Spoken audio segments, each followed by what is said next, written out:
আমার নাম হচ্ছে মৌসুমী রং পার্বতী। আমি একজন হেলথ কেয়ার প্রফেশনাল। এটা আমাদের স্নেহ আর্জেন হেলথ কেয়ার। আমার ফ্যামিলিতে মা, বাবা, ভাই, বোন আর আমি আছি। ভাই বোনদের মধ্যে আমি সবার বড়। আমাদের আর্থিক অবস্থা খুবই খারাপ ছিল।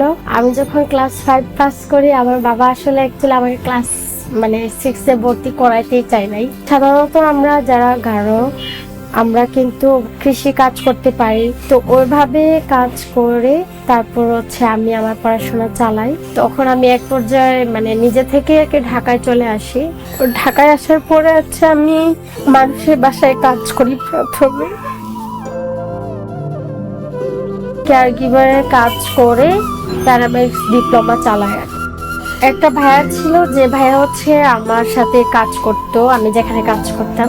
উনি স্পিহার যে স্টেটাস গুলো ছিল ওগুলো উনি ফেসবুকে দিয়েছিলেন। তো ওইটা দেখে আমি ভাইয়ার কাছ থেকে জানতে চাই স্পিয়ার বিষয়ে। তিনি যখন বললো আমাকে স্পিয়ার বিষয় নিয়ে, এরপর আমি স্পিহার সাথে যোগাযোগ করি।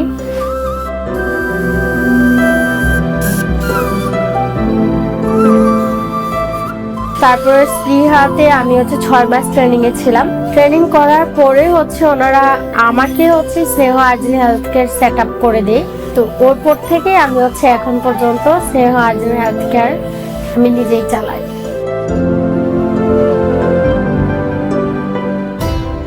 নর্মালি যে ফার্স্ট এইড যে কাজগুলো, সেগুলো আমাদের এখানে হয়। আমাদের এই ক্লিনিকে 2জন ডক্টর আছেন। একটা গাইনি ডক্টর, একটা মেডিসিন ডক্টর। মেডিসিন পাওয়া যায়, প্যাথোলজি, ব্লাড স্যাম্পল নেওয়া হয়। রোগী যারা বৃদ্ধ, আসতে পারে না হেঁটে, তো ওনাদেরকে আমরা বাসায় দেখতে যাই।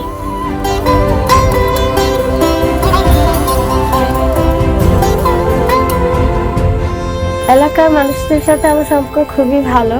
আমি যখন থেকে এখানে বসি, আমার কমিউনিটির যে লোকজন আছে ওনারা আমার কাছ থেকে মেডিসিন নিতে কমফোর্ট ফিল করে।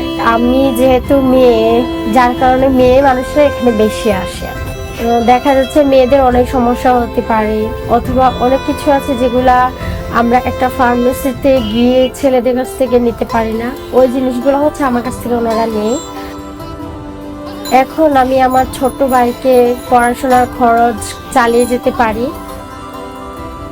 আমার এই সেন্টারের আশেপাশের যে লোকজন, ওনারা এখন ছোট্টখাটো বিষয়ে হসপিটালে যেতে হয় না। এই বিষয়টা আমার কাছে খুবই ভালো লাগে এখন।